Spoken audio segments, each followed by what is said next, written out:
ठीक, चलो मैकेनिक्स पढ़ना है हमें। ठीक है, तो देखते हैं। आपने इससे पहले थोड़ा बहुत फिजिक्स में पढ़ा ही होगा, 12th करके ही है कि नहीं? तो मैकेनिक्स क्या होती है थोड़ा सा बताइएगा। मैकेनिक्स किसे कहते हैं?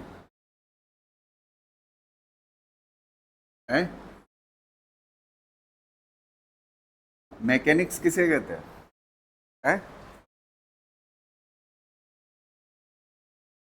बोलो, किसी को नहीं पता मैकेनिक्स किसे कहते हैं? किसको? मोशन को मैकेनिक्स कहते हैं? मैकेनिक्स का मतलब होता है इफेक्ट ऑफ फोर्स देखना किसी बॉडी पे। क्या चीज? इफेक्ट ऑफ फोर्स देखना। इफेक्ट ऑफ फोर्स देखना किस पे? किसी बॉडी पे। समझ आ रही ना बात? तो जब किसी बॉडी पे इफेक्ट ऑफ फोर्स देखोगे तो दो चीजें हो सकती है। समझ आ रही ना बात? हो सकता है किसी बॉडी पे इस तरह से फोर्स लग रहा हो कि उसका नेट फोर्स क्या हो? जीरो। जैसे मैं हूं, एक आदमी इधर से 10 न्यूटन लगा रहा है फोर्स, और एक आदमी इधर से 10 न्यूटन लगा रहा है फोर्स, तो क्या होगा? मैं चलूंगा? नहीं चलूंगा ना। मुझ पे नेट फोर्स क्या होगा? जीरो होगा, क्योंकि जितना इधर से लग रहा है उतना इधर से, तो दोनों क्या हो जाएंगे? कैंसिल हो जाएंगे। दोनों फोर्स क्या हो जाएंगे? कैंसिल हो जाएंगे। तो नेट फोर्स क्या हो जाएगा? जीरो हो जाएगा। तो मैकेनिक्स किसे कहते हैं? इफेक्ट ऑफ फोर्स देखना। तो इफेक्ट ऑफ फोर्स ऐसा भी हो सकता है कि किसी बॉडी पे नेट फोर्स क्या हो? जीरो। जब नेट फोर्स जीरो होता है तो उसे क्या बोलते हैं? स्टैटिक्स। क्या बोलते हैं? स्टैटिक्स। जब किसी बॉडी पे नेट फोर्स क्या हो? जीरो हो, उसे क्या बोलते हैं? स्टैटिक्स। समझ आ रही ना बात? और किसी बॉडी पे अगर नेट फोर्स लग रहा हो तो वो बॉडी क्या करेगी? चलने लगेगी, तो उसे क्या बोलते हैं? डायनामिक्स। क्या बोलते हैं? डायनामिक्स। ठीक है। और इसको एक नाम दिया जाता है काइनेटिक्स। क्या बोला जाता है? काइनेटिक्स। डायनामिक्स बोलो या फिर काइनेटिक्स बोलो। समझ पा रहे हो ना? तो इसमें क्या होता है? एफ नेट जीरो नहीं होता है। एफ नेट जीरो नहीं होता है। समझ पा रहे हो ना? किसी बॉडी पे अगर नेट फोर्स जीरो है उसे क्या बोलेंगे? क्या बोलेंगे? स्टैटिक्स। क्या बोलेंगे? स्टैटिक्स। और अगर किसी बॉडी पे नेट फोर्स है तो उसे क्या बोलेंगे? डायनामिक्स। तो दोनों केसेस में बॉडी पे फोर्स है, एक बार नेट फोर्स क्या है? जीरो है, और एक बार नेट फोर्स है, तो उसे क्या बोलेंगे? डायनामिक्स बोलेंगे। समझ आ रही ना बात? अब देखिएगा, डायनामिक्स को समझने के लिए हम सबसे पहले क्या पढ़ते हैं? काइनामेटिक्स। क्या पढ़ते हैं? काइनामेटिक्स। अब बात आती है काइनामेटिक्स किसे कहते हैं? समझ आ रही ना बात? तो काइनामेटिक्स जो होता है वो डिस्प्लेसमेंट और टाइम से रिलेटेड चीजें यहाँ पे पढ़ी जाती है। किससे रिलेटेड? डिस्प्लेसमेंट। और किससे रिलेटेड? टाइम से रिलेटेड। अच्छा, डिस्प्लेसमेंट डिवाइड बाई टाइम क्या कहलाता है? डिस्प्लेसमेंट डिवाइड बाई टाइम क्या कहलाता है? वेलोसिटी। क्या कहलाता है? वेलोसिटी। अच्छा, वेलोसिटी डिवाइड बाई टाइम क्या कहलाता है?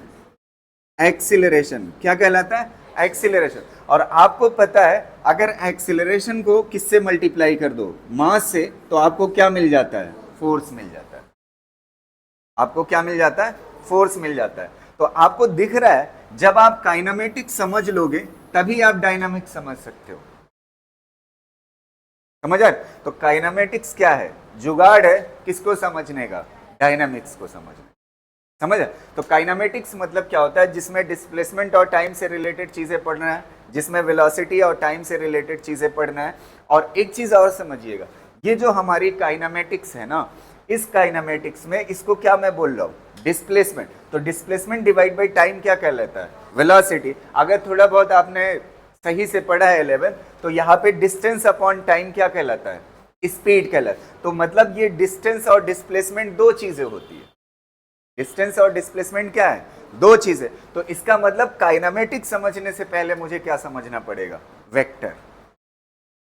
क्या समझना पड़ेगा? वेक्टर। क्योंकि डिस्टेंस और डिस्प्लेसमेंट क्या है? दो अलग अलग चीजें हैं। डिस्प्लेसमेंट कैसी है? वेक्टर। और डिस्टेंस कैसा है? स्केलर। तो सबसे पहले मुझे क्या समझना पड़ेगा? वेक्टर। फिर हम किस पे जाएंगे?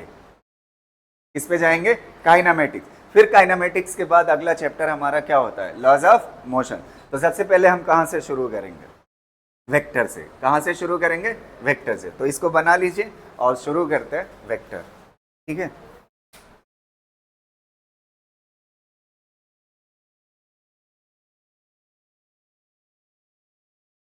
हो गया, ये चीज बन गया। ठीक है। तो अब काइनेमेटिक्स को समझने के लिए हमें किसकी जरूरत है? काइनेमेटिक्स को समझने के लिए हमें किसकी जरूरत है? वेक्टर को। किसकी जरूरत है? वेक्टर को। तो चलिए शुरू करते हैं वेक्टर। ठीक है। हेडिंग डाल लीजिए, वेक्टर एक तरफ, और एक तरफ लिख लीजिए टेंसर, और एक तरफ लिख लीजिए स्केलर। ये इस तरह से। ठीक है। अभी लिखिएगा, पहले आप समझ लीजिए। ठीक है। देखो, वेक्टर किसे कहते हैं ये थोड़ा आप समझिएगा। ठीक है।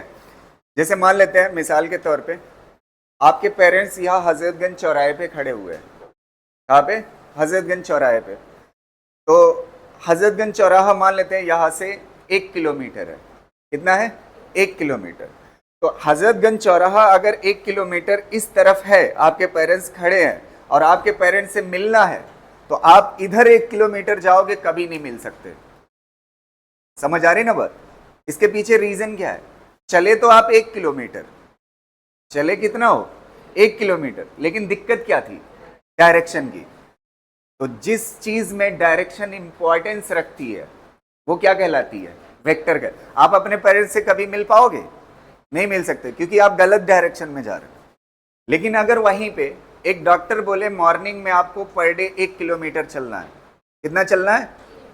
तो ऐसा कभी नहीं होता कि पूरब की तरफ फायदा करता है और पश्चिम की तरफ नुकसान करता है। किधर भी जाओगे तो क्या करेगा? फायदा। तो इसमें क्या चीज इंपॉर्टेंस नहीं है? डायरेक्शन। तो ये जो डॉक्टर ने 1 किलोमीटर चलने को बताया, ये डिस्टेंस है, जो कि कैसा है? स्केलर है। और जो आपके पेरेंट्स जहां पे खड़े थे वहां पे मिलना था, ये क्या था? वेक्टर था। समझ आ रहे हैं? तो वेक्टर किसे कहते हैं? जिसमें क्या हो? मैग्नीट्यूड हो। क्या हो? मैग्नीट्यूड। मैग्नीट्यूड हो, और प्लस क्या हो? डायरेक्शन हो। प्लस क्या हो? डायरेक्शन हो। तो उसे ही वेक्टर बोलेंगे, ऐसी कोई शर्त नहीं है। साथ साथ में एक चीज और फॉलो होनी चाहिए। इसको फॉलो होना चाहिए, वेक्टर वेक्टर रूल्स को फॉलो करना चाहिए। इसको फॉलो करना चाहिए, वेक्टर रूल्स को। समझ आ रही ना?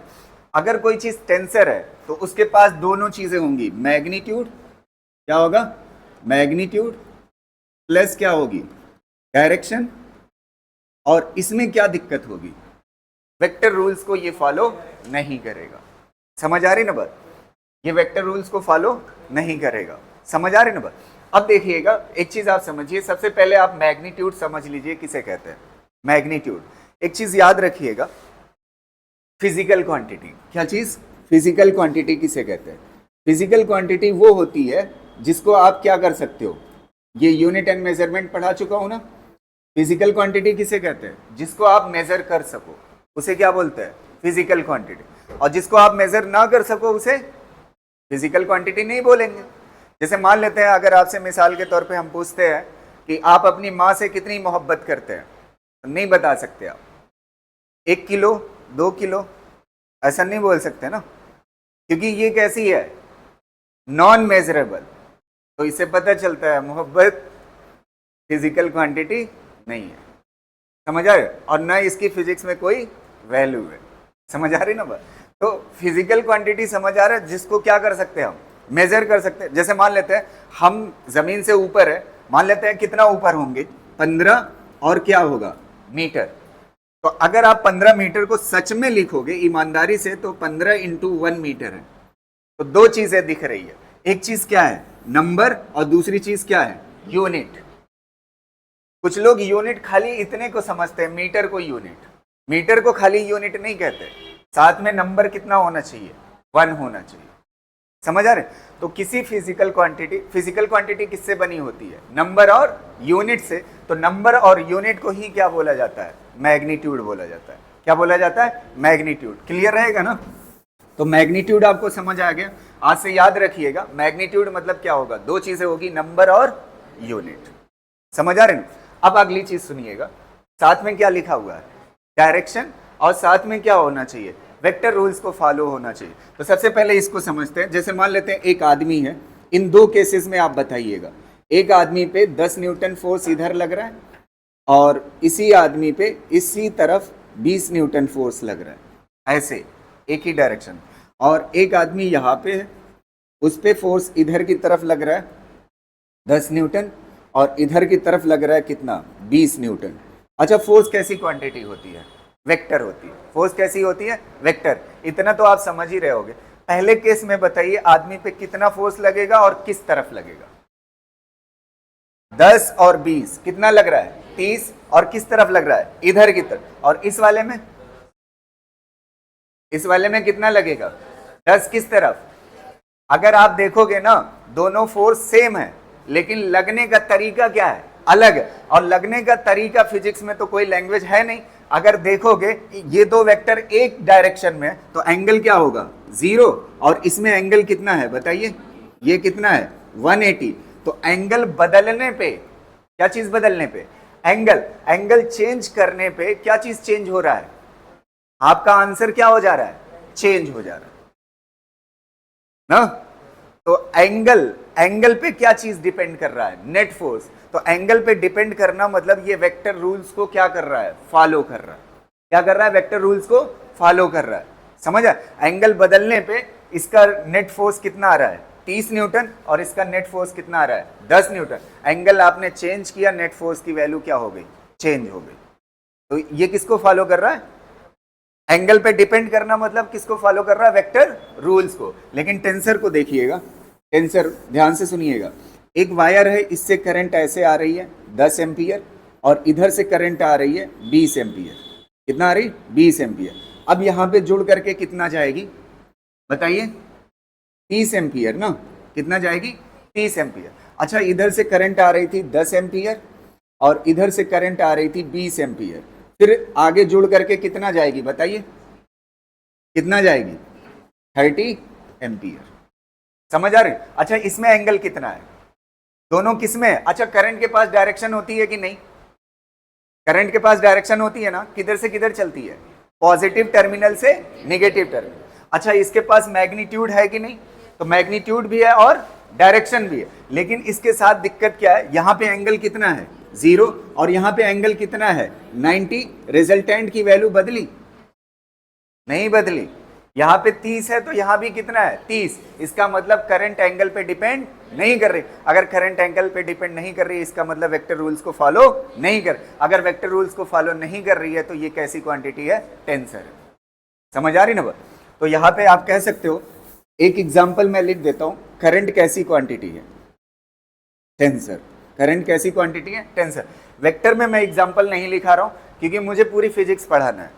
जैसे जैसे टॉपिक आता जाएगा, फिजिक्स का चैप्टर बढ़ता जाएगा, हर टॉपिक को मैं बताता चलूंगा कि ये वेक्टर है या स्केलर है। तो अभी यहाँ पे रटाना पड़ेगा मुझे, 20 एग्जाम्पल दे दूंगा, फिजिक्स इतनी छोटी नहीं है। समझ आ रही है ना? तो जैसे जैसे चैप्टर बढ़ेगा वैसे वैसे पढ़ाता जाऊंगा। ये टेंसर इसलिए ताकि आपको थोड़ा सा पता रहे। एक और टेंसर के बारे में बात करता हूँ, पूरा एक्सप्लेन करूंगा क्या कहते हैं, फ्लूइड मैकेनिक्स में। इसमें बताऊंगा फ्लूइड मैकेनिक्स में। देखिए, दोनों में फर्क समझिएगा। अगर कोई बॉडी है, किसी बॉडी पे ये वाली चीज समझिए, ऐसे फोर्स लग रहा है, तो ये वाला क्या कहलाएगा, नॉर्मल फोर्स। अगर बॉडी से ऐसे कोई फोर्स लग रहा है तो ये वाला फोर्स क्या कहलाएगा, टेंजेंशियल फोर्स।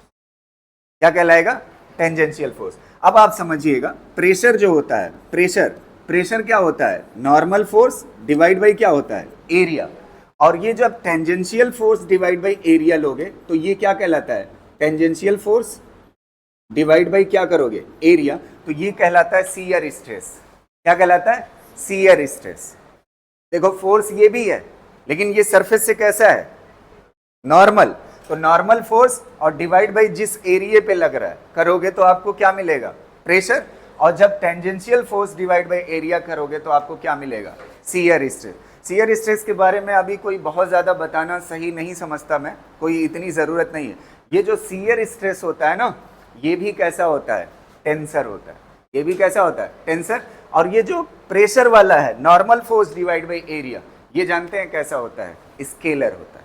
कैसा होता है, स्केलर। अब क्यों होता है, कैसे होता है, ये जब मैं फ्लूइड मैकेनिक्स पढ़ाऊंगा तब आपको बताऊंगा।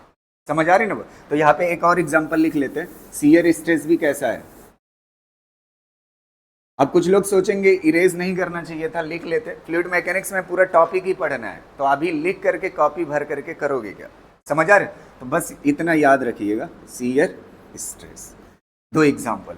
अब बात आती है किसकी, स्केलर की। स्केलर के पास सिर्फ क्या होगा, मैग्नीट्यूड। क्या होगा, सिर्फ मैग्नीट्यूड। बस इसको लिख लीजिए, फिर आगे बात करते हैं, ठीक है।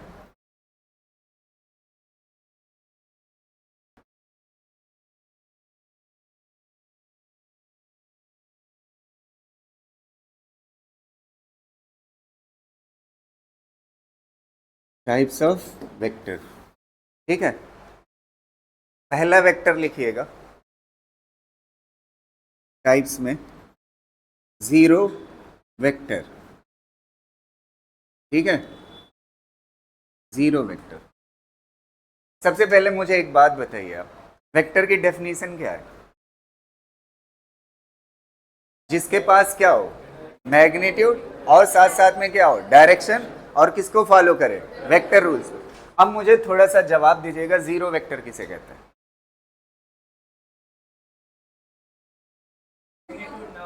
मैग्नीट्यूड जीरो, जिसके पास मैग्नीट्यूड कितना हो, जीरो, और डायरेक्शन। अच्छा, कोई चीज जीरो, कोई चीज जीरो हो तो एक पॉइंट जैसा होगा ना, और पॉइंट की कोई डायरेक्शन डिसाइडेड होती है।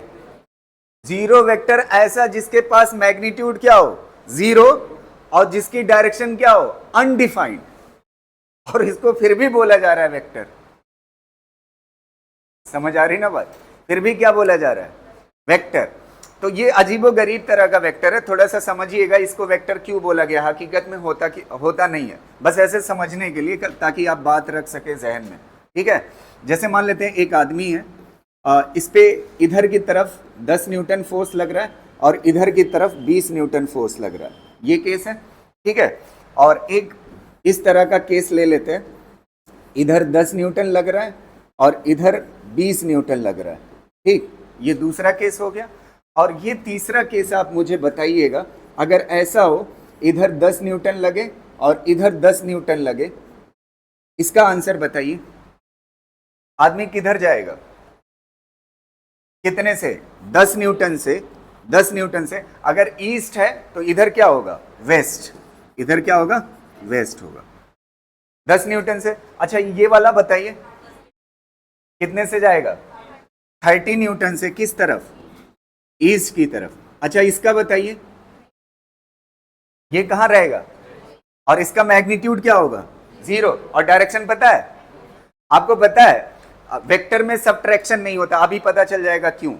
वेक्टर में सब्ट्रैक्शन नहीं होता, तो अगर वेक्टर में सब्ट्रैक्शन नहीं होता तो ये भी क्या कहलाएगा, दो वेक्टर का एडिशन। ये भी क्या कहलाएगा, दो वेक्टर का एडिशन। ये भी क्या कहलाएगा, दो वेक्टर का एडिशन। तो जब भी दो वेक्टर को जोड़ते हो तो आपको क्या मिलता है, बताइए क्या मिलता है, वेक्टर ना। जब भी दो वेक्टर को जोड़ा जाता है तो आपको क्या मिलता है, वेक्टर। सिर्फ एक सिचुएशन ऐसी है जब वेक्टर नहीं मिलता, तो उसको जीरो के बजाय क्या बोल दिया, जीरो वेक्टर, ताकि हम ये कह सके कि जब भी दो वेक्टर को जोड़ा जाएगा तो आंसर क्या होगा, वेक्टर होगा। इस बात को जस्टिफाई करने के लिए इसको क्या बोल दिया गया, जीरो वेक्टर, अदरवाइज वेक्टर नहीं है। तो लिख लीजिएगा, जीरो वेक्टर मतलब मैग्नीट्यूड जीरो, डायरेक्शन अनडिफाइंड।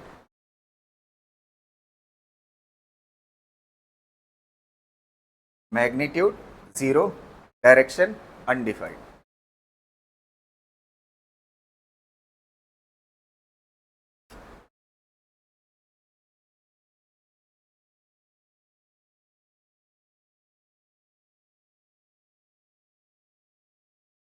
अच्छा, इसका रिप्रेजेंटेशन कुछ होना चाहिए, या तो ऐसे सादा सादा दिखा दो जीरो वेक्टर, या तो फिर एक काम कर सकते हो ए वेक्टर। इसका मतलब क्या है,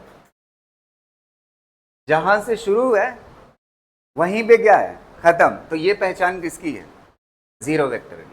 ऐसे भी लिख सकते हो डी वेक्टर, वो सॉरी डी, जहां से शुरू वहीं पे। अच्छा, अगर ये लिख देता हूं, इसका मतलब ए से कहां तक, ये जीरो वेक्टर नहीं है। समझ आ रही ना? तो एग्जांपल लिख लीजिएगा जीरो वेक्टर, ठीक।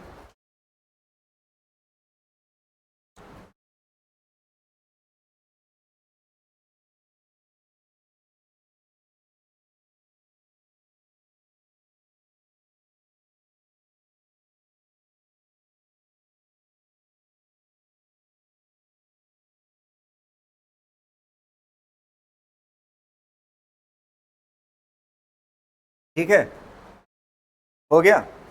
अगली हेडिंग डालिएगा, कोलिनियर वेक्टर्स। कोलिनियर वेक्टर्स,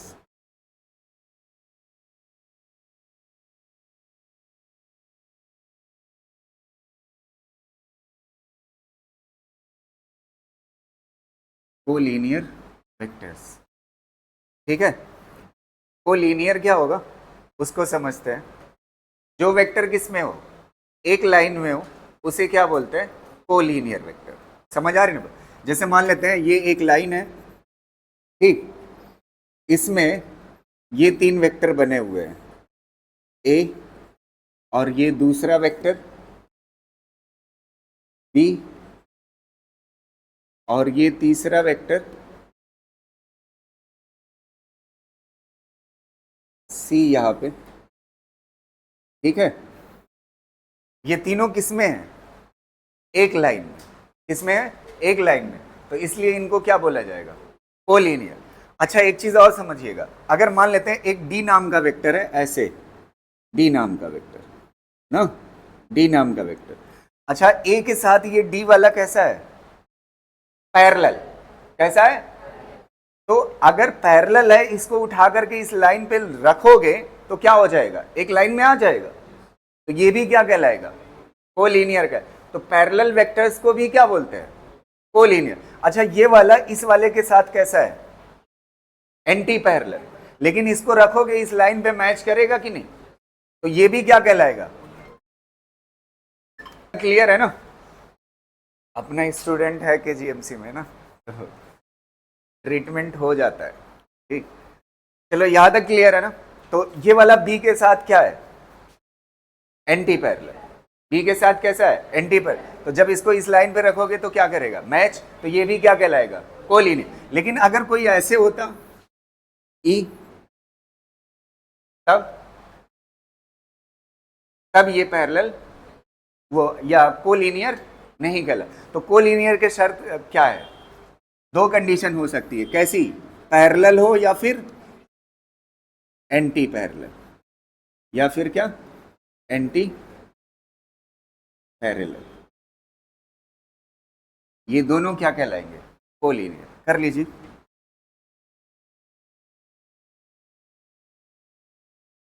हो गया, हेडिंग डालिएगा, को इनिशियल स्लैश कॉन्करेंट। को इनिशियल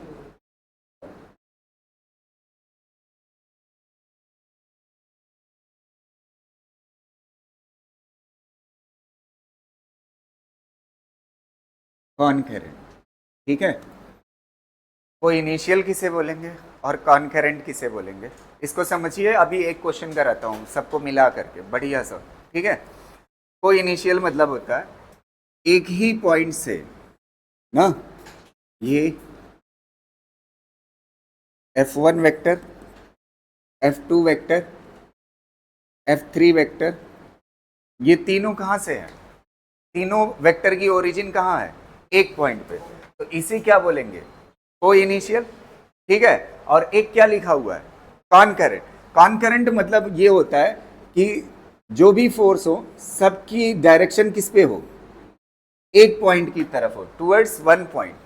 समझ आ रहा? सारे फोर्सेस किस पे कंसंट्रेटेड है? एक पॉइंट पे। तो ये क्या कहलाता है बताइए? क्या कहलाता है? कॉन्करेंट। तो कॉन्करेंट और को इनिशियल में कोई फर्क नहीं है, दोनों को बोल सकते हो आप। और साथ साथ में एक बहुत अच्छी बात जानते हैं, ये क्या है? एक ही प्लेन में है कि नहीं तीनों वेक्टर? एक प्लेन में है ना।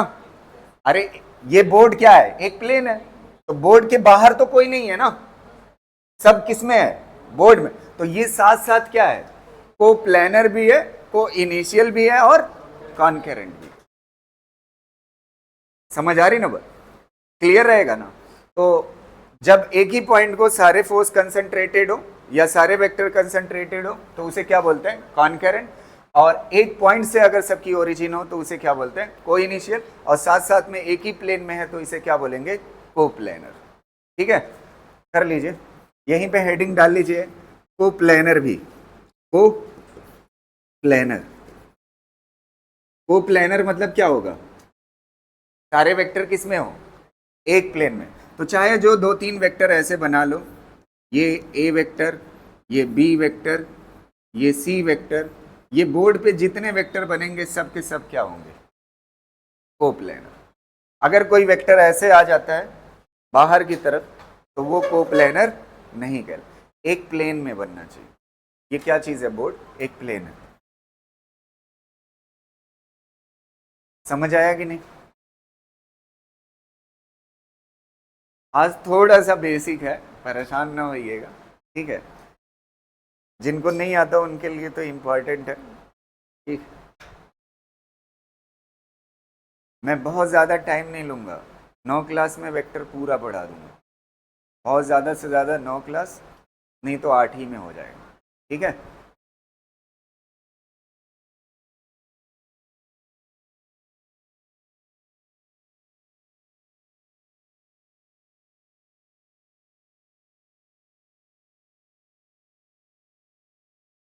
ये कोप्लेनर मतलब क्या होता है? एक ही प्लेन में, ठीक।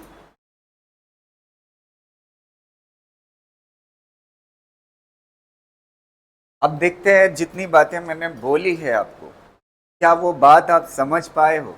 आंसर दीजिएगा इस क्वेश्चन का, ठीक है? इरेज करें? है? हो गया है ना? इसका आंसर दीजिए, लिख लीजिएगा, पहले पढ़ लीजिए, आंसर दीजिए, फिर कॉपी में लिखिएगा। The forces which meet at a point, at one point. सारे फोर्स किस पे मिलते हैं? एक पॉइंट पे। अगर सारे फोर्स एक पॉइंट पे मिलते हैं तो कह रहा है but their lines of action do not lies in one plane. मतलब कौन सा सही होगा? पहली लाइन से क्या है? वन पॉइंट पे मीट करता है ना, तो वन पॉइंट पे मीट करता है तो क्या कहलाएगा? कॉन्करेंट। क्या कहलाएगा? कॉन्करेंट। तो इसमें देखो, one point which meet at one point, तो अगर वन पॉइंट पे मीट करेगा तो क्या कहलाएगा? कॉन्करेंट। और साथ साथ में क्या बोला? But their lines of action do not lies in one plane. जब एक प्लेन में नहीं है तो वो क्या कहलाएगा? Non coplanar. तो कौन सा सही हो जाएगा? समझ आ रही ना बात? कर लीजिए इसको, टाइप्स देखिएगा, ठीक है?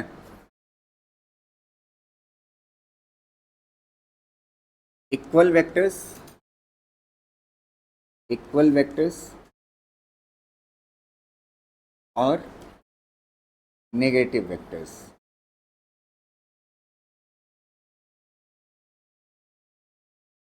ठीक, दो वेक्टर इक्वल कब कहलाएंगे और दो वेक्टर नेगेटिव कब कहलाएंगे? देखिएगा, जैसे ये वाला वेक्टर है एक 5 मीटर ईस्ट की तरफ ना, और दूसरा वाला वेक्टर जो है वो भी कितना है?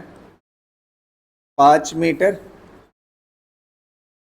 ईस्ट की तरफ ना। तो ये मैग्नीट्यूड है और ये क्या है? डायरेक्शन। तो ये कैसी चीज है? वेक्टर है। कैसी है? वेक्टर है। तो अगर ये मैग्नीट्यूड है और ये क्या चीज है?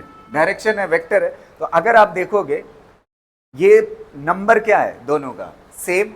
और यूनिट क्या है? सेम। और डायरेक्शन क्या है? सेम। तो ये क्या कहलाएगा? इक्वल। अगर यहीं पे 5 मीटर की जगह पे ना 5 न्यूटन हो जाता, क्या हो जाता? 5 न्यूटन हो जाता, और किस तरफ हो जाता? ईस्ट की तरफ हो जाता, तो ये सही होता? तब इक्वल कहलाता? नहीं कहलाता इक्वल। इक्वल इसलिए नहीं कहलाता क्योंकि इसकी यूनिट क्या हो गई? चेंज। इसका मतलब ये अलग क्वांटिटी है और ये अलग क्वांटिटी है। ये फोर्स है और ये क्या है? डिस्प्लेसमेंट है। तो फोर्स और डिस्प्लेसमेंट दोनों इक्वल नहीं हो सकते। तो इक्वल होने के लिए क्या शर्त है? नंबर, यूनिट, डायरेक्शन तीनों क्या होनी चाहिए? सेम होनी चाहिए। समझ आ रही ना बात? अब इसमें देखो निगेटिव किसे बोलेंगे? जैसे मान लेते हैं ये है 5 मीटर ईस्ट की तरफ, और दूसरा क्या है 5 मीटर वेस्ट की तरफ ना। अगर आप इसको देखोगे, नंबर क्या है? सेम। यूनिट क्या है? सेम। डायरेक्शन क्या है? अपोजिट। तो इसे क्या बोलोगे आप? Negative vector. कैसा बोलोगे? Negative vector. यहां तक कोई दिक्कत? समझ आ रही ना? लेकिन अगर यहीं पे 5 मीटर की जगह पे क्या हो जाता? 5 न्यूटन, तब ये नेगेटिव वेक्टर नहीं कहलाता, क्योंकि ये चीज क्या है? अलग, और ये चीज क्या है? अलग। तो क्वांटिटी का भी सेम होना क्या है? जरूरी है। समझ आ रहे? इसको कर लीजिए। फिर इसके बाद सबसे इंपॉर्टेंट वैरायटी देखेंगे, यूनिट वेक्टर। समझ आ रही ना बात? वो बहुत जरूरी होता है यूनिट वेक्टर।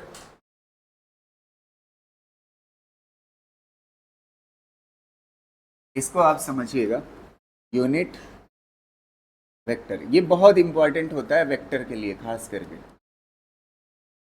Unit vector. किसी को पता है यूनिट वेक्टर किसे कहते हैं? यूनिट वेक्टर क्या होता है?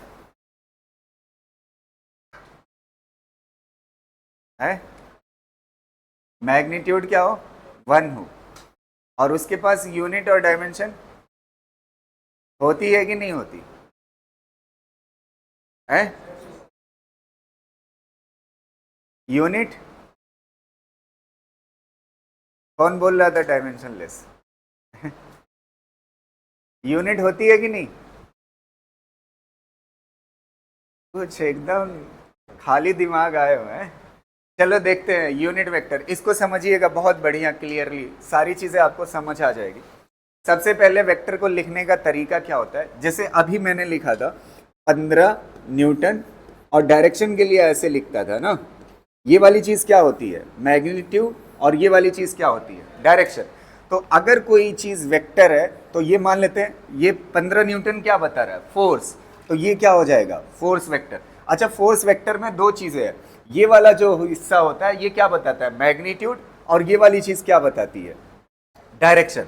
तो मैग्नीट्यूड पहले फोर्स का लिखोगे ना, ये वाली चीज क्या है? फोर्स का मैग्नीट्यूड। तो इसको कैसे लिखोगे? ऐसे लिखोगे। समझ आ रही ना? और ये वाली चीज क्या है? डायरेक्शन। तो फिजिक्स में आप लगातार ऐसे ईस्ट वेस्ट थोड़ी लिखा देखोगे। समझ आ? तो डायरेक्शन के लिए यहां पे ऐसे टोपी पहना देते हैं, एफ कैप बोलते हैं। क्या बोलते हैं? F cap. और इसी को बोला जाता है क्या चीज? Unit vector. अब आप समझिएगा, ध्यान से सुनिएगा मेरी बात को और फील करिएगा। मैग्नीट्यूड फोर्स का कितना मैंने लिया था? 15 Newton.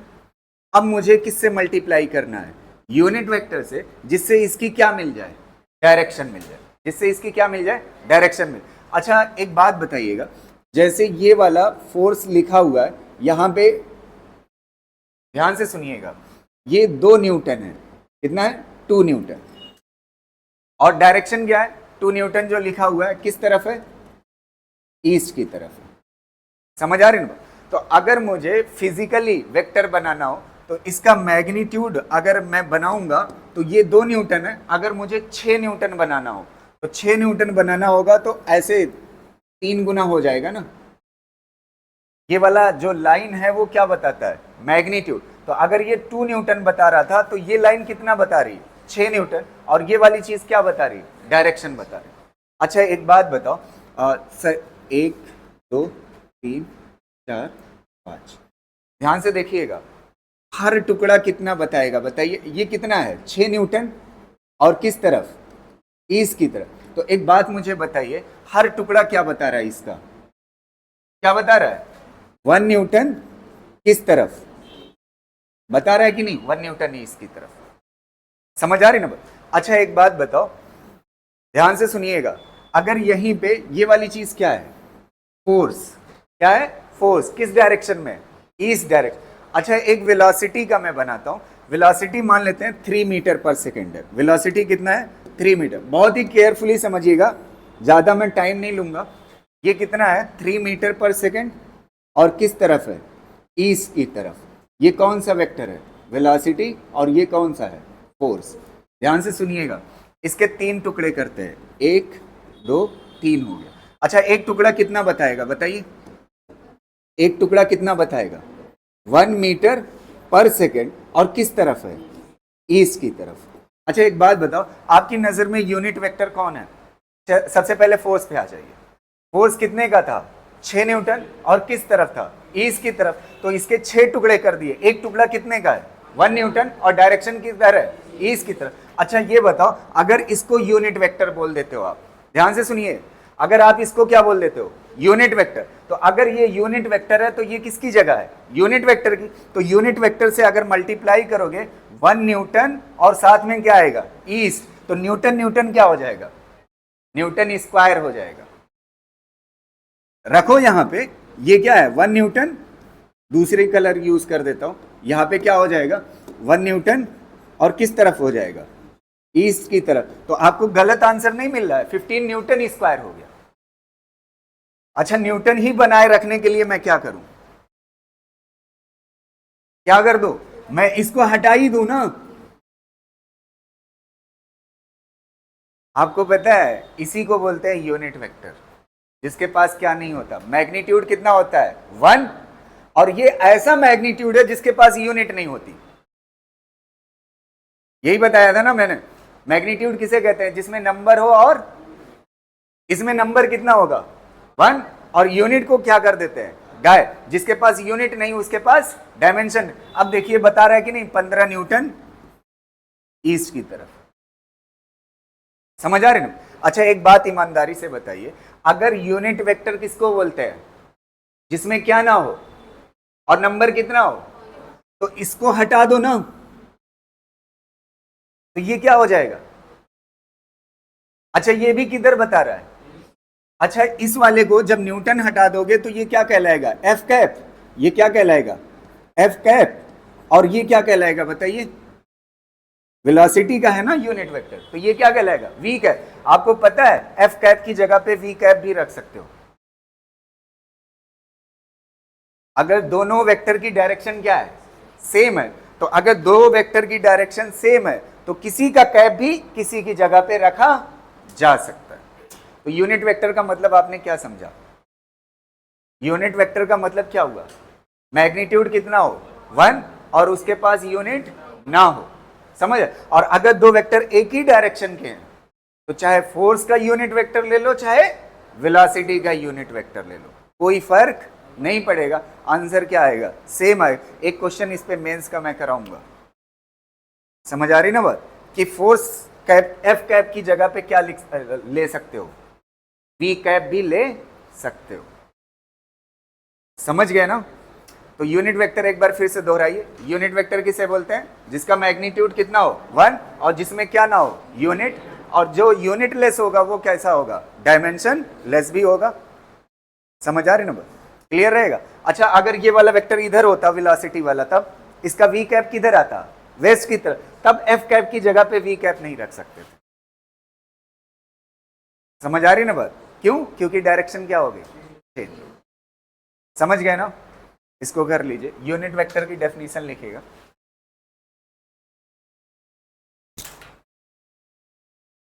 A vector which has magnitude 1, a vector which has magnitude 1, magnitude कितना, 1,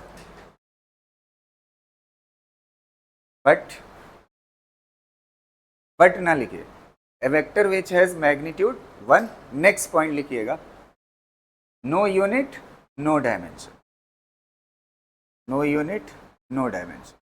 अब बाकी आपको जो समझ है यार, यूनिट वेक्टर को दिखाते कैसे हो, कैसे दिखाते हो, कैप से। कैसे दिखाते हो, कैप से। और ये वाला चीज कैसे लिखा जाता है, फोर्स का मैग्नीट्यूड चाहिए तो फोर्स के आगे क्या लगा दो, दो लाइन के बीच में कर दो, तो इसे क्या बोलने लगते हो आप, फोर्स का मैग्नीट्यूड। समझ आ रही ना। अच्छा ये किसका मैग्नीट्यूड है बताइए, ये वेलोसिटी वेक्टर था, तो ये किसका है, वेलोसिटी वेक्टर का मैग्नीट्यूड। अच्छा फिजिक्स में क्या होता है ना, आसानी के लिए अब इतना लंबा कौन करेगा, दो बाउंड्री लगाएगा, तो फोर्स का मैग्नीट्यूड चाहिए होता है, सीधा एफ लिख देता है। क्या लिख देता है, एफ। समझ है, ये भी क्या कहलाएगा, मैग्नीट्यूड। तो जनरली कौन सा यूज होता है, एफ वाला यूज होता है, पूरा पूरा एफ का मैग्नीट्यूड नहीं लिखते जनरली। समझ पा रहे हो ना, क्योंकि उसमें क्या लगता है, टाइम लगता है। जैसे वेलोसिटी वेक्टर का ये क्या है, मैग्नीट्यूड, इसको ऐसे सादा वी भी लिख सकते। समझ आ रही है ना बात, क्लियर रहेगा, कर लीजिए। अच्छा एक बात बताइए, मैग्नीट्यूड कभी निगेटिव हो सकता है, मैग्नीट्यूड। असर्शन रीजन में 1D में मैंने पूछा था इसी पे क्वेश्चन, टेस्ट पेपर जो हुआ है लास्ट, मैग्नीट्यूड कभी निगेटिव नहीं हो सकता। समझ आ रही ना बात। अगर वेक्टर में माइनस दिख रहा है तो वो किसके लिए है, डायरेक्शन के लिए।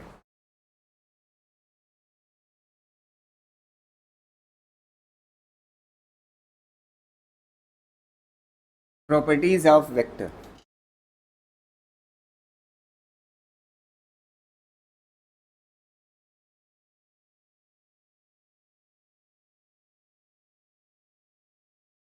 Properties of vector. पहली प्रॉपर्टी, फर्स्ट, ये तीन प्रॉपर्टी बहुत इंपॉर्टेंट है, ठीक है, एक बार समझ लीजिएगा फिर आसानी हो जाएगी आपके लिए। प्रॉपर्टीज ऑफ वेक्टर में पहली प्रॉपर्टी जो ये है कि अगर किसी वेक्टर को, कोई गिवन वेक्टर हो आपके पास, अगर इसको कितना घुमा दिया जाए, 360 डिग्री, कितना घुमा दे, 360 डिग्री। अगर 360 डिग्री घुमा दोगे फिर यहीं आ जाएगा ना घूम करके, तो वेक्टर के मैग्नीट्यूड और डायरेक्शन में कोई बदलाव नहीं आता। समझ आ रही ना बात। तो ये मेरे ख्याल से इतना तो कॉमन सेंस है, इस वाली प्रॉपर्टी को लिखाने की जरूरत नहीं है। किसी भी वेक्टर को कितना घुमा दीजिए, 360 डिग्री, तो 360 डिग्री घुमाओगे जहां था वहीं पे आ जाएगा, वहीं पे आ जाएगा, तो उसका मैग्नीट्यूड और डायरेक्शन में कोई बदलाव आया नहीं, तो 360 डिग्री घुमाने पे कोई बदलाव नहीं आता। अच्छा दूसरा जो है वो सबसे इंपॉर्टेंट प्रॉपर्टी है, दूसरी और तीसरी। इससे हम क्या करेंगे, मैकेनिक्स में कई क्वेश्चन जिसमें 2 मिनट लगना है उसको आधे मिनट में हम सॉल्व कर सकते हैं, तो बहुत ही केयरफुली समझिएगा। समझ आ रहे ना बात, वेक्टर के क्वेश्चन, वेक्टर को पैरेलली शिफ्ट किया जा सकता है कहीं भी। जैसे मान लेते हैं ये एक वेक्टर है ए, तो बस एक चीज ध्यान रखना है, इसका जितना बड़ा है साइज में वो साइज उतनी ही रहे, और जिस डायरेक्शन में पैरेलली उठा करके यहां पे शिफ्ट कर सकते हो, कोई दिक्कत नहीं, जैसा था वैसा कहीं भी। अच्छा ये वेक्टर अगर बी है, ये बता रहा है ईस्ट डायरेक्शन, तो यहां शिफ्ट कर दोगे तब भी उतने बताएगा ना। समझ आ रहे, तो वेक्टर को हम पैरेलली एक जगह से दूसरी जगह शिफ्ट कर सकते हैं। बस ऐसा ना हो बी ऐसा है और शिफ्ट किया ऐसे कर दिया, ठीक है, तब गलत हो जाएगा। कैसे शिफ्ट करना है, पैरेलली एक जगह से दूसरी जगह शिफ्ट कर सकते। तो पहली प्रॉपर्टी लिखेगा, vector can be shifted parallelly, vector can be shifted parallelly, vector can be shifted parallelly, vector can be shifted parallelly. Second property, दूसरी वाली देखिएगा, ठीक है, दो वेक्टर्स के बीच का एंगल, दो वेक्टर्स के बीच का एंगल हमेशा 0 से 180 के बीच में होगा। 180 से बड़ा नहीं हो सकता और 0 से छोटा नहीं हो सकता। तो angle between two vectors, angle between two vectors, two vectors, two vectors always, always will be, always will be कितना, समझ आ रही ना बात? थीटा क्या होगा? 180 से छोटा और 0 से क्या होगा? बड़ा या बड़ा। मतलब 0 से कितने के बीच में होगा? 180 के बीच में। समझ आ रही ना बात? इसको कर लीजिए, फिर कुछ एक दो क्वेश्चन कराते हैं, इस पे समझाते हैं कैसे एंगल निकलेगा। ठीक है,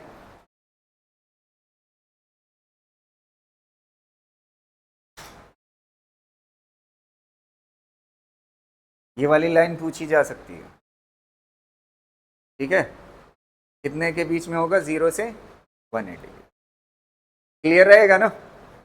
अब अगला कॉन्सेप्ट समझिए, इसी से रिलेटेड। देखो, दो वेक्टर्स के बीच में अगर एंगल पता करना है तो सबसे पहले दो तरीका होता है। या तो दोनों वेक्टर को टेल टू टेल जोड़ दो। कैसे जोड़ दो? Tail to tail. या तो जो दोनों वेक्टर गिवन हैं उनको हेड टू हेड जोड़ दो। तो हम एक तरीका फॉलो करेंगे। अब हमसे नीट में नहीं पूछेगा कि कौन से दो तरीके होते हैं। समझ आ रहे हैं? अब हमें नीट में खाली क्या चाहिए? आंसर चाहिए। तो हम कौन सा फॉलो करेंगे? टेल टू टेल वाला। पहले दो वेक्टर्स को कैसे जोड़ दो? Tail to tail. जैसे मान लेते हैं एग्जांपल के लिए, ये ए वेक्टर है और ये वाला कौन सा है? बी वेक्टर है। तो ये वेक्टर की हेड कहलाएगी, जिधर एरो होगा क्या कहलाएगी? हेड। और इधर पीछे वाला हिस्सा क्या कहलाएगा? टेल। तो ये दोनों कैसे जुड़े हुए हैं? टेल टू टेल जुड़े। तो टेल टू टेल जुड़े हुए हैं तो दो एंगल बन रहा है, एक ये वाला और दूसरा ये वाला पॉसिबल एंगल। हाँ, तो आप कौन सा लोगे? छोटा वाला। कौन सा लोगे? छोटा वाला। तो ये कहलाएगा एंगल बिटवीन टू वेक्टर्स। क्या कहलाएगा? Angle between two. तो दो गिवन वेक्टर को कैसे जोड़ना है? टेल टू टेल जोड़ना। तो एक क्वेश्चन मैं आपसे पूछ रहा हूं, आप मुझे बताइएगा। जैसे एक वेक्टर ये है, ये ए है, और एक वेक्टर ये बी है, ऐसे बी है, और इसके बीच का एंगल जो है ये 40 डिग्री है। तो आप टू वेक्टर्स के बीच का एंगल बताइए, दोनों वेक्टर के बीच का, ए और बी के, कितना होगा? सबसे पहले आपको क्या करना है? टेल टू टेल जोड़ना। आप देखिए टेल टू टेल जुड़ा हुआ है? नहीं जुड़ा हुआ है। टेल टू टेल नहीं जुड़ा हुआ है। तो कोशिश क्या करोगे आप? टेल टू टेल जोड़ने। अच्छा, इससे पहले वाली प्रॉपर्टी क्या पढ़ाई थी? बोलिए एक बार तेजी से। इससे पहले वाली, वेक्टर को पैरेलली शिफ्ट। अच्छा ये बताओ, अगर इसको उठा करके यहां पे शिफ्ट कर दूं ऐसे, ये कौन है? बी ना। ये कौन है भाई? पैरेलली शिफ्ट कर सकते हो ना? तो पैरेलली शिफ्ट कर दिया यहां पे। अब दोनों देखिए ए और बी कैसे जुड़े हुए हैं? Tail to tail. और मैं यूनिट एंड मेजरमेंट में पढ़ाया हूं, कभी भी आप फिजिक्स में अगर z बनता देखो, अगर ये एंगल थीटा है तो ये भी कितना होगा? थीटा। तो अगर ये 40 है तो ये भी कितना होगा? निकल रहा है दो वेक्टर्स के बीच का एंगल। नहीं समझ आई बात? क्लियर है ना? अगला बताओ आप। इसी को मैं आपसे पूछ रहा हूं, आप तब तक ना छापिएगा जब तक आपसे आंसर आने ना लगे। मान लेते हैं ये वाला वेक्टर जो है ए वेक्टर है, और ये वाला वेक्टर जो है, ये वाला जो वेक्टर है वो बी वेक्टर है। समझ आ रही ना बात? और इसके बीच में एंगल 30 डिग्री है। और ए और बी के बीच का एंगल बताइए, दो वेक्टर्स के बीच का एंगल बताइए कितना? 150। सबसे पहले क्या करना है? Tail to tail. ये कैसे जुड़ा हुआ है? एक की हेड है और दूसरे की क्या है? टेल। तो इसको पैरेलली शिफ्ट कर सकते हैं, तो पैरेलली ऐसे आगे बढ़ा लीजिए। अब यहां पे क्या आ जाएगा? बी आ जाएगा। जब बी आगे आ जाएगा, यहां से यहां आ जाएगा, तो अब ये बताइए ये दोनों कैसे जुड़ गए? टेल टू टेल जुड़। अब टेल टू टेल जुड़ गए तो यही वाला एंगल होगा। टोटल कितना होता है? 180। 180 में से 30 निकाल दोगे तो कितना बनेगा? बस आंसर हो गया। कर लीजिए तीनों। ठीक है, मैंने रिकॉर्डिंग रोक दी थी। हैं? मैंने रोक दी थी कि अभी ऑन करूंगा?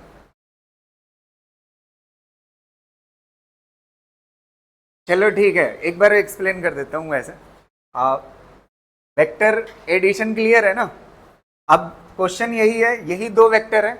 अब कौन सा हम देख लेते हैं? Vector subtraction. तो वेक्टर सब्ट्रैक्शन में क्या होगा? ये दो वेक्टर हमें गिवन है, ये क्वेश्चन का पार्ट है। ये किसका पार्ट है? क्वेश्चन का। तो अगर ये क्वेश्चन का पार्ट है तो आपको कह सकता है सब्ट्रैक्शन के केस में क्या करिए, a माइनस बी निकाल के बताइए। क्या करिए? a minus B. तो आप a माइनस बी को कैसे लिख सकते हो? a और माइनस की जगह ये ऐसे लिख सकते हो ना, यहाँ पे क्या हो जाएगा प्लस, और इसको क्या लिख दोगे? Minus B. अभी भी क्या लिखा हुआ है? a minus B. अब क्या करेंगे हम? वेक्टर एडिशन रूल को फॉलो करेंगे, ट्रायंगल वाला। पहले कौन सा वेक्टर बनाएंगे? a जैसा था वैसा बना लिया। फिर उसके बाद किसको बनाएंगे? किसको ऐड करना है a के साथ? माइनस बी को। तो ये कौन सा है? Plus B. तो प्लस बी है तो इसका माइनस बी किधर होगा? नीचे होगा। तो माइनस बी नीचे होगा तो इधर क्या कर देंगे? अच्छा, जब एक वेक्टर से दूसरे वेक्टर को जोड़ते हो तो ट्रायंगल मेथड में क्या होता है? हेड से क्या जुड़ती है? टेल। तो हेड से किसको जोड़ दिया? टेल को। किसकी? माइनस बी की। ये कौन सा वेक्टर होगा? माइनस बी की। तो ये क्या कहलाएगा? a minus B. और ये रिजल्टेंट किसके बराबर हो जाएगा? a माइनस बी के। फिर उसके बाद हमसे अगर कहे कि इन दो वेक्टर का यूज करके b माइनस ए करिए, तो b माइनस ए को कैसे लिख सकते हो? b वेक्टर प्लस और बीच में क्या आ जाएगा? माइनस। यहां तक क्लियर है? तो ये भी क्या लिखा हुआ है? b माइनस ए लिखा हुआ है। क्या लिखा हुआ है? b माइनस ए ही लिखा हुआ। अब पहले किसको बनाना है? b को। तो b वेक्टर कैसा दिया हुआ है वैसा बना लीजिए। फिर उसके बाद जोड़ना किसको है? माइनस ए को। तो ये कौन सा है? प्लस ए। तो ये क्या कहलाएगा? ऐसे कर दोगे तो क्या कहलाएगा? अपोजिट डायरेक्शन में क्या कहलाएगा? माइनस ए। तो बी के साथ किसको जोड़ना है? बी के साथ किसको जोड़ना है? माइनस ए को। तो बी जैसा था वैसा बना लिया और ए को इसके साथ जोड़ दिया। कौन सा ये ए होगा? माइनस ए। बी के साथ किसको जोड़ना था? माइनस ए को। तो बी के साथ किसको जोड़ दिया? माइनस ए को। तो रिजल्टेंट क्या कहलाएगा? बी माइनस ए। और रिजल्टेंट कहाँ से ड्रा होता है? इनिशियल से फाइनल। समझ आ रहे हैं? तो फिर मैं कह रहा हूं वेक्टर सब्ट्रैक्शन नहीं होता, बल्कि क्या होता है? वेक्टर एडिशन ही होता है। सब्ट्रैक्शन नाम की यहाँ पे कोई चीज नहीं है। यहाँ पे a के साथ किसको जोड़ा? Minus B. यहाँ पे माइनस किसको रिप्रेजेंट कर रहा है? माइनस सिर्फ क्या बता रहा है? डायरेक्शन। अगर ये प्लस बी है तो ये क्या है? Minus B. तो a के साथ किसको जोड़ा? Minus B. जोड़ने का तरीका क्या है? पहले की हेड दूसरे की टेल। समझ आ रहे? और रिजल्टेंट कहाँ से कहा? इनिशियल से फाइनल। अब देखिए ये a माइनस बी है इसी वेक्टर का, और ये क्या है? b माइनस है। तो इसका जो रिजल्टेंट है और इसका जो रिजल्टेंट है, दोनों की डायरेक्शन क्या है? अपोजिट। तो दोनों इक्वल हो सकते हैं? नहीं इक्वल हो सकते। अगर इक्वल नहीं है तो क्या कहलाएगा? Non cumulative. लेकिन एडिशन कैसा था? क्यूमुलेटिव। एडिशन कैसा था? क्यूमुलेटिव। ठीक है, चलिए इसको कॉपी कर लीजिए। ठीक है, ये कौन सा मेथड है? सब्ट्रैक्शन। ठीक, फिर एक क्वेश्चन में देता हूं आपको, उस क्वेश्चन को आप करिए। ठीक, पता नहीं मेरा दिमाग कहाँ था, मैं क्यों उसको नहीं, अभी ये वाला खाली सब्ट्रैक्शन वाला। क्लियर रहेगा ना? एक क्वेश्चन दें आपको, इसको इरेज कर दें। ठीक,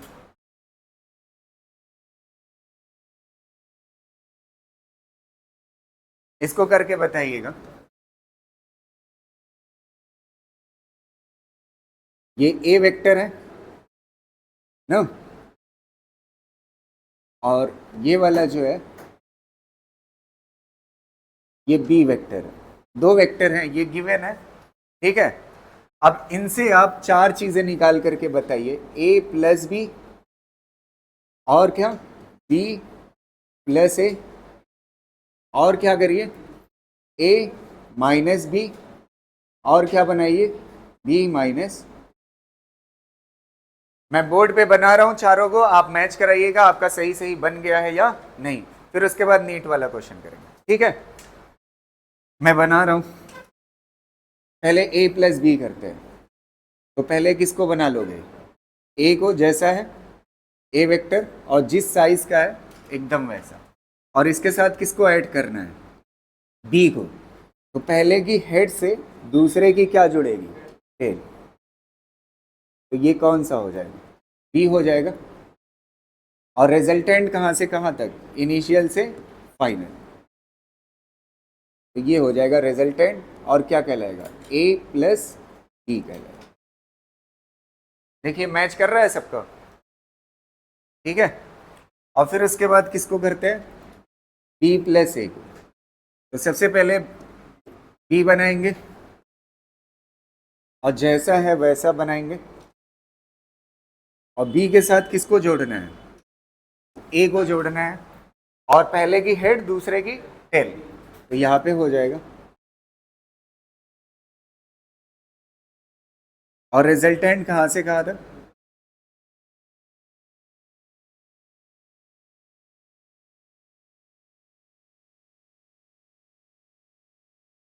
और ये रिजल्टेंट क्या कहलाएगा, बी प्लस ए कहलाएगा ना। समझ आ रही ना बात, यही आ रहा है। फिर इसके बाद क्या बनाएंगे, ए माइनस बी।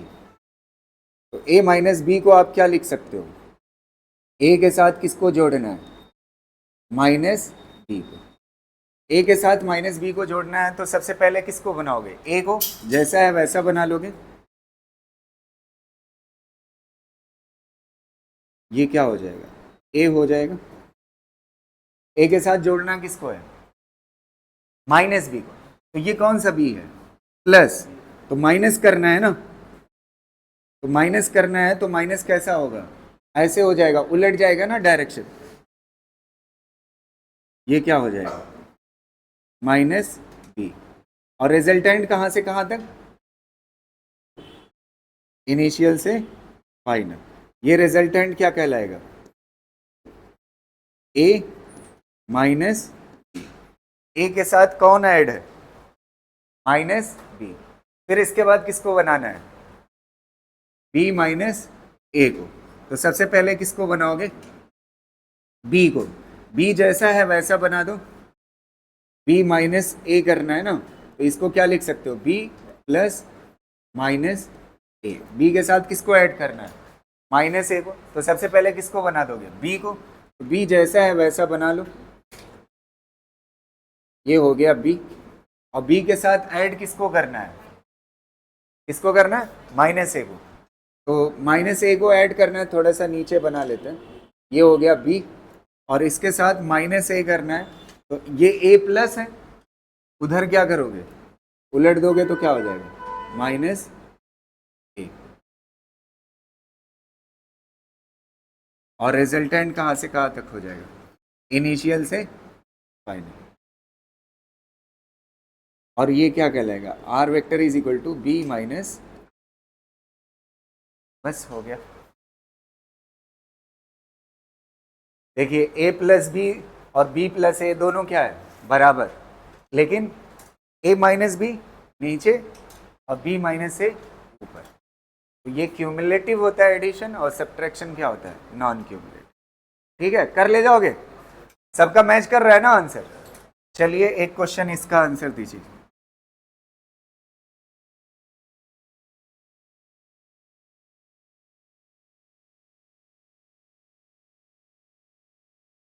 सोच समझकर आंसर दीजिएगा।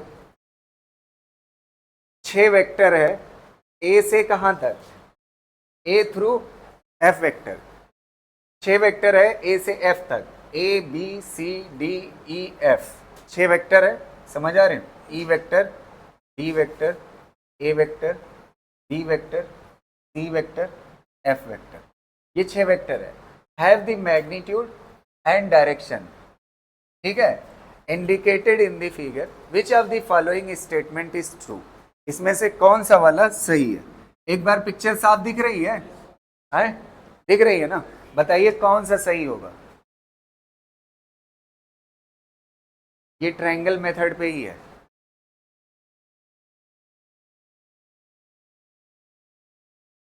कौन सा, डी ना, हाँ। सबसे पहले किसको बनाना है, डी को। डी कहाँ पे है बताइए, ये है ना, तो डी वैसा बना लीजिए जैसा है। ये क्या हो गया आपका, डी हो गया। अब डी के साथ किसको जोड़ना है, ई को। ई जोड़ दीजिए, ऐड करिए। ई का क्या जुड़ेगा, टेल, और इसकी किससे, डी की किससे, हेड से। तो ये क्या हो जाएगा, डी प्लस ई हो जाएगा। और रिजल्टेंट कहां से कहां तक, इनिशियल से फाइनल। तो इनिशियल से फाइनल ये रिजल्टेंट होगा, तो देखिए एफ से मैच कर रहा है कि नहीं, एफ से मैच कर रहा है ना, ये रिजल्टेंट एफ से, समझ आ रहे हैं? डी प्लस ई करोगे तो किसके बराबर आएगा, एफ के बराबर। कौन सा आपके हिसाब से सेकंड है? आए देख लेते हैं, आप कह रहे हो ठीक है, डी वाला तो हमने चेक कर लिया, डी वाला क्या है, सही है। और आप कह रहे हो सेकंड वाला, सेकंड वाले में क्या है पहले, बी, तो पहले बी बना लीजिए, बी ऐसा है ना, ये हो गया आपका बी, और बी के साथ किसको ऐड करना है, ई को, तो ये क्या हो जाएगा, ई हो जाएगा, यहां से यहां, ये क्या हो गया ई, और रिजल्टेंट कहां से कहां ड्रॉ करते हो बताइए, इनिशियल से फाइनल, ये बता रहा है एफ, और एफ है कैसा, ऐसे, तो ये वाला क्या है, गलत है, समझ आ, बाकी दो भी चेक कर लीजिए, वो भी क्या होंगे, गलत होंगे, सही कौन सा है, बी वाला, ठीक है, कर ले जाओगे। आज की क्लास यहीं तक, ठीक है, और कल हम देखेंगे पैरेललोग्राम और रिजल्टेंट, ठीक है, बता रहा हूं टाइमिंग, ठीक है, थैंक यू।